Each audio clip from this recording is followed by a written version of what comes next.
Good evening my friends. तो आज हम डिस्कस करेंगे पॉलिटी का सब्जेक्ट उठाया है और जिसमें पहला ही चैप्टर दिया है संविधान की प्रस्तावना। देखो, जब भी हम लोग पढ़ते हैं ना तो ऐसे पढ़ के निकल जाते हैं, संविधान की प्रस्तावना को बड़े हल्के में लेते हैं, मगर क्वेश्चन यहाँ से भी बनता है, कहीं ना कहीं पूछ ही लेता है। प्रस्तावना में कोई उतना केयर करके नहीं पढ़ता है, इसको हर जगह कहीं ना कहीं किसी न किसी एग्जाम में जरूर पूछता है। और हम लोग क्या करते हैं, सीधे पढ़ के और प्रस्तावना है अब यार निकल लेते हैं आगे। तो आज हम पढ़ेंगे संविधान की प्रस्तावना। जैसे हम लोग कोई बुक खोलते हैं ना तो बुक के बारे में कुछ परिचय दिया गया होता है, उसके बारे में कुछ जानकारी दिया जाता है कि अंदर क्या है, बातें क्या हैं। ठीक उसी तरह से जब संविधान हमारा लिखा गया तो एक संविधान का प्रस्तावना भी लिखा गया, जो पूरे संविधान का जो सार है वो प्रस्तावना में दिखता है, एक परिचय कराता है, संविधान का परिचय कराता है। संविधान का जो सार है पूरा कहीं ना कहीं ये पूरे प्रस्तावना में दिखता है। ठीक, तो बोर्ड को पहले ही से हमने लिख दिया है और क्या लिखा है थोड़ा एक बार मैं पढ़ के सुना देता हूँ ताकि आप लोग भी समझ में आ जाए कि हाँ क्या चीज़ है। ठीक, प्रस्तावना शुरू होता है कहाँ से, मतलब आपको याद होना चाहिए, सीक्वेंस में पूछ लेता है कि ये शब्द कहाँ आया, इसमें क्या है जुड़ा। ठीक, तो एक बार हम पढ़ते हैं ध्यान से, आप लोग ध्यान से सुनिएगा। हम भारत के लोग भारत को एक संपूर्ण प्रभुत्व संपन्न समाजवादी धर्मनिरपेक्ष लोकतांत्रिक गणराज्य बनाने के लिए और इसके समस्त नागरिकों को सामाजिक, आर्थिक और राजनीतिक न्याय, विचार, अभिव्यक्ति, धर्म, विश्वास व उपासना की स्वतंत्रता, प्रतिष्ठा और अवसर की समता प्राप्त करने के लिए तथा व्यक्ति की गरिमा और राष्ट्र की एकता तथा अखंडता सुनिश्चित करने वाला, बंधुत्व बढ़ाने के लिए दृढ़ संकल्पित होकर अपनी इस संविधान सभा में आज दिनांक 26 नवंबर 1949 को एतद द्वारा इस संविधान को अंगीकृत, अधिनियमित और आत्मार्पित करते हैं। ठीक, देखिए पहली ही लाइन में, देखिए पहली लाइन में क्या है, हम भारत के लोग। ठीक, इंपॉर्टेंट जो है सब उसको देख लीजिए। ये संपूर्ण प्रभुत्व संपन्न, इसके बड़े मायने हैं, ये शब्दों के बहुत ही महत्वपूर्ण है। पूरे प्रस्तावना में ये 5-6 शब्द जितने आएंगे बहुत ही महत्वपूर्ण है, इनको हम विस्तार से बताएंगे कि ये क्या है इसके बारे में। धर्मनिरपेक्ष लोकतांत्रिक गणराज्य बनाने के लिए, चलिए हम देखते हैं पहली बात कि हम देखते हैं कि प्रस्तावना में भारत शब्द कितनी बार आया है। ठीक, प्रस्तावना में हम ये देखते हैं कि भारत कितनी बार आया है। तो पूरे प्रस्तावना में जो भारत शब्द का इस्तेमाल हुआ है वो केवल 2 जगह हुआ है और वो भी पहली ही लाइन में हुआ है। देखिए, हम भारत के लोग, एक बार हम भारत के लोग, भारत को, ये 2 जगह बस आया है और पूरे प्रस्तावना में कहीं भी इसका वर्णन नहीं है, भारत शब्द नहीं आया है। तो कहता है कि हम भारत के लोग, लोग का मतलब क्या है, ये जो भी संविधान को जो भी शक्ति प्राप्त हुआ है, संविधान को जो भी शक्ति के स्रोत हैं वो लोग हैं, भारत देश की जनता है। इसके पीछे जितनी भी शक्तियां हैं ना संविधान के पास, उसके पीछे कौन खड़ा है, भारत देश की जनता है। ठीक, लोग का मतलब यही है, हम भारत के लोग। अगर पूछा जाए कि संविधान को जो भी शक्तियां प्राप्त हुई हैं वो कहाँ से प्राप्त हुई हैं, तो जनता से, भारत देश की जनता से। इसके पीछे कौन खड़ा है? जनता खड़ा है। जनता से ही इसको शक्ति प्राप्त हुई है, संविधान को। ठीक, लोगों का मतलब समझ में आया? इसीलिए लिखा गया है हम भारत के लोग से शुरुआत होता है। जो भी संविधान को शक्तियाँ मिला है उसके पीछे सिर्फ और सिर्फ यहाँ की जनता है, यहाँ के देश के लोग हैं। ठीक, ये कहता है। फिर कहता है भारत को एक संपूर्ण प्रभुत्व संपन्न। इसके मायने क्या है भाई? प्रभुत्व संपन्न का अर्थ क्या होता है? संपूर्ण प्रभुत्व संपन्न का अर्थ समझना क्या होता है। संपूर्ण प्रभुत्व संपन्न का मतलब ये है कि हम किसी दूसरे देश के ऊपर निर्भर नहीं हैं। ठीक, हम किसी दूसरे देश के ऊपर निर्भर नहीं हैं, चाहे वो आंतरिक मामले हो चाहे वो बाहरी मामले हो। हमारा विदेश नीति हम खुद तय करेंगे, हमारा किसके साथ व्यापार करना है हम खुद तय करेंगे। इसमें बाहरी देश कोई भी हस्तक्षेप नहीं कर सकता। अब एक सवाल उठता है कि भाई ठीक है, हम प्रभुत्व संपन्न हैं, फिर भी हम राष्ट्रमंडल का सदस्य क्यों हैं? ये हमारी इच्छा पर है। ऐसा नहीं है कि हमारा जो प्रभुत्व समाप्त हो गया है, ये हमारे इच्छा पर है। चाहेंगे तो रहेंगे, नहीं तो नहीं रहेंगे। उनकी अगर जब तक हमारे ऊपर कोई ठेस नहीं पहुंचाते हैं, कोई ऐसा आंतरिक मामले में ठेस नहीं पहुंचाते हैं, तब तो ठीक है। अगर पहुंचाएंगे तो हम ट्वीट कर जाएंगे, छोड़ देंगे, कोई फर्क नहीं पड़ता है। ठीक उसी तरह से हम लोग संयुक्त राष्ट्र संघ के सदस्य भी हैं, तो हमारे ऊपर कोई वो हस्तक्षेप नहीं करेंगे, बस हम अपने स्वेच्छा से उसमें शामिल हैं। ठीक, इसका मतलब समझ में आया? संपूर्ण प्रभुत्व संपन्न का मतलब, इसका मतलब कि हम किसी देश के ऊपर निर्भर नहीं हैं, चाहे वो आंतरिक मामले हो चाहे वो बाहरी मामले हो, चाहे वो विदेश नीति हो। विदेश नीति अगर है तो वो हम तय करेंगे, किसके साथ व्यापार करना है वो हम तय करेंगे। ठीक, इसका मतलब ये होता है प्रभुत्व संपन्न। कोई भी नियम कानून बनेगा तो इस देश के निवासियों से बनेगा और बाहरी से नहीं। कोई हमारे ऊपर दबाव नहीं डाल सकता है, कोई देश, कोई दूसरा देश हमारे ऊपर कोई दबाव नहीं डाल सकता है। मतलब समझ में आ गया ना? चलिए नेक्स्ट देखते हैं। मायने समझ में आया? लोग, अगर संविधान को शक्ति प्राप्त हुई है तो उसके पीछे कौन है? जनता, यहाँ की देश की जनता है।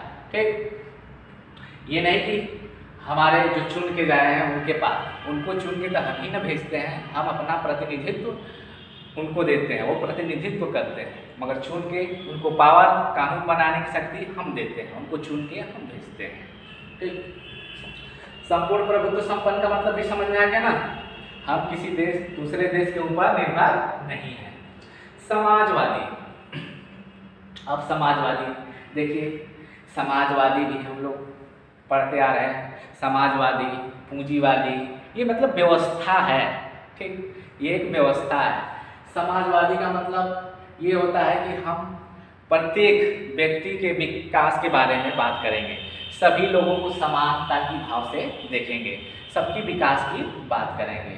हमारे यहाँ जो विचारधारा है, एक विचार है, समाजवादी लोकतांत्रिक है। पूंजीवादी में क्या होता है?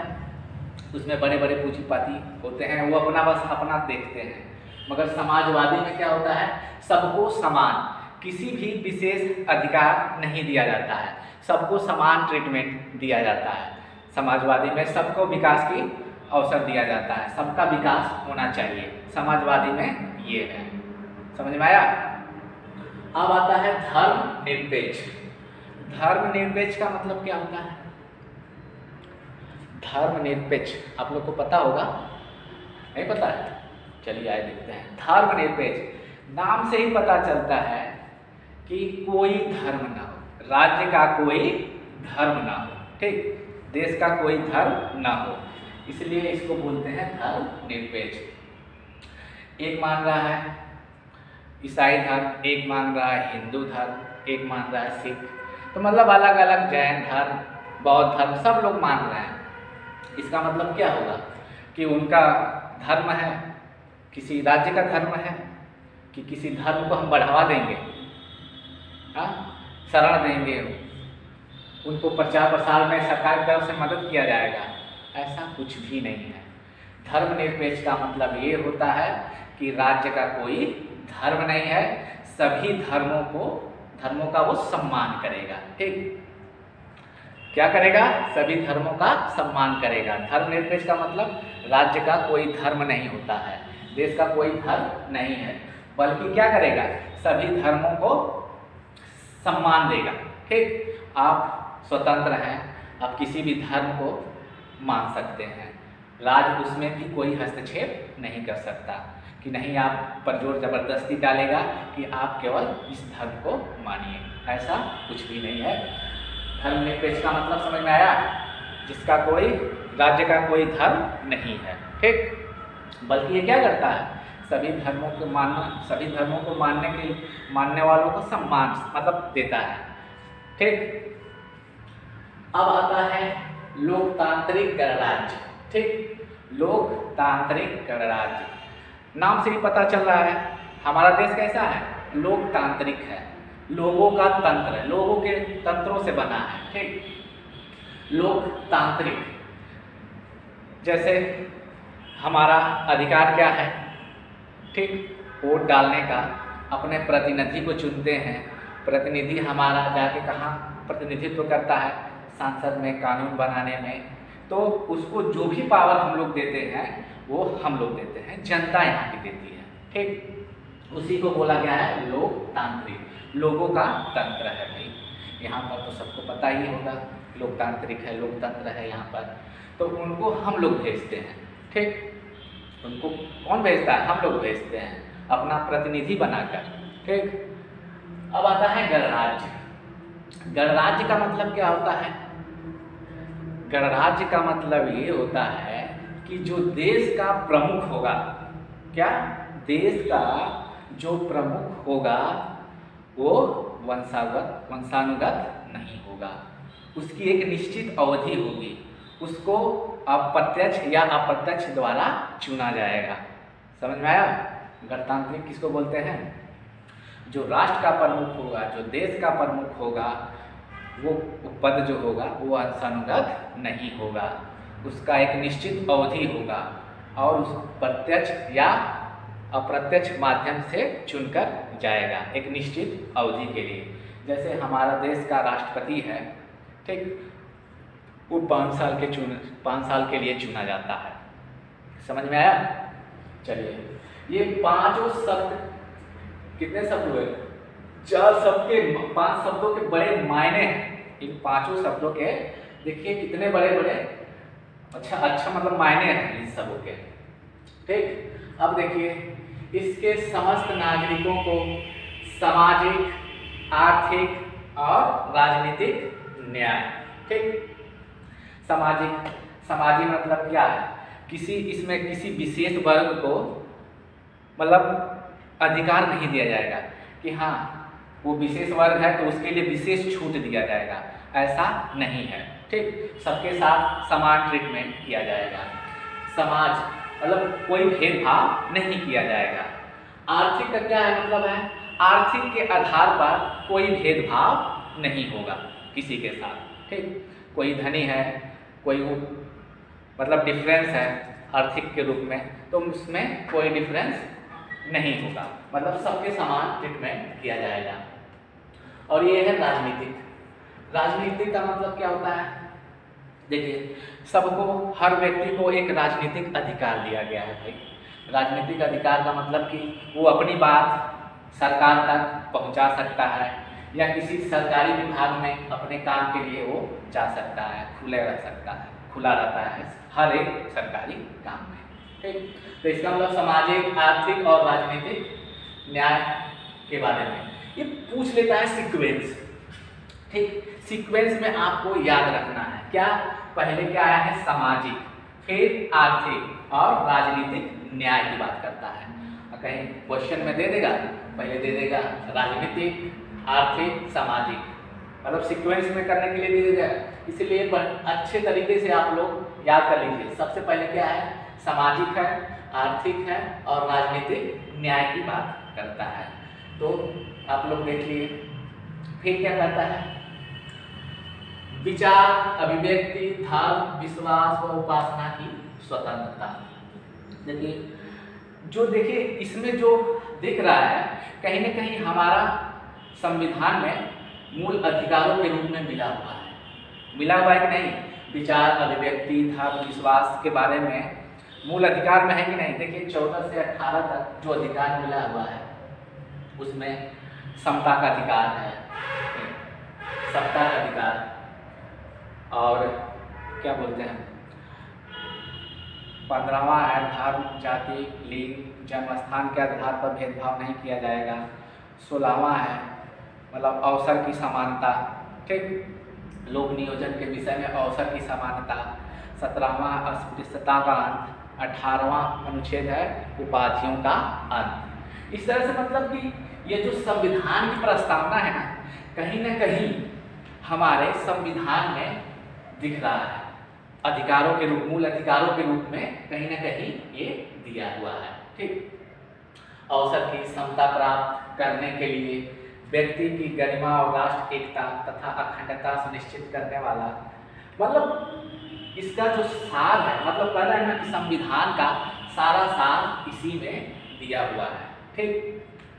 धर्म का, उपासना का आपको स्वतंत्रता मिला हुआ है। किसमें?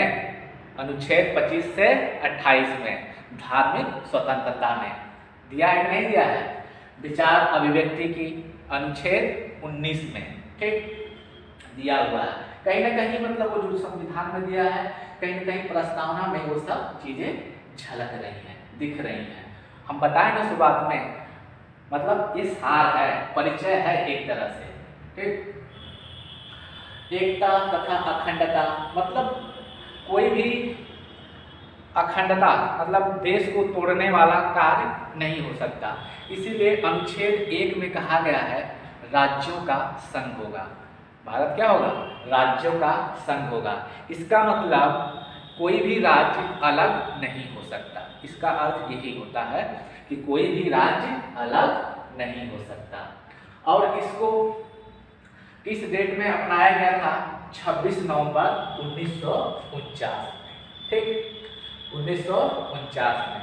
ये देखिए, बंधुत्व बढ़ाने के लिए दृढ़ संकल्पित होकर एकता तथा अखंडता सुनिश्चित करने वाला, बंधुत्व बढ़ाने के लिए। तो कहीं न कहीं इसको कब लागू किया गया था? कब संविधान सभा द्वारा इसको मतलब अपनाया गया था? 26 नवंबर 1949 को। एतत् द्वारा मतलब हम लोगों के द्वारा, हम लोग जिसको चुन के भेजे थे रिप्रेजेंटेटिव थे, जैसे संविधान सभा थी, रिप्रेजेंटेटिव थे। इस संविधान को अंगीकृत, ठीक, एडॉप्ट, अधिनियमित का मतलब हुआ कि 26 नवंबर को पूर्ण रूप से हमारा संविधान लागू नहीं हो गया, मगर कुछ न कुछ संविधान को लागू उसी दिन कर दिया गया था। जैसे नागरिकता था, राष्ट्रपति था, अनुच्छेद 394 था, इस तरह से लागू कर दिया गया था। इसलिए अधिनियमित और आत्मार्पित करते हैं, मतलब समर्पित करते हैं ये संविधान सभा, ठीक। Okay, thanks.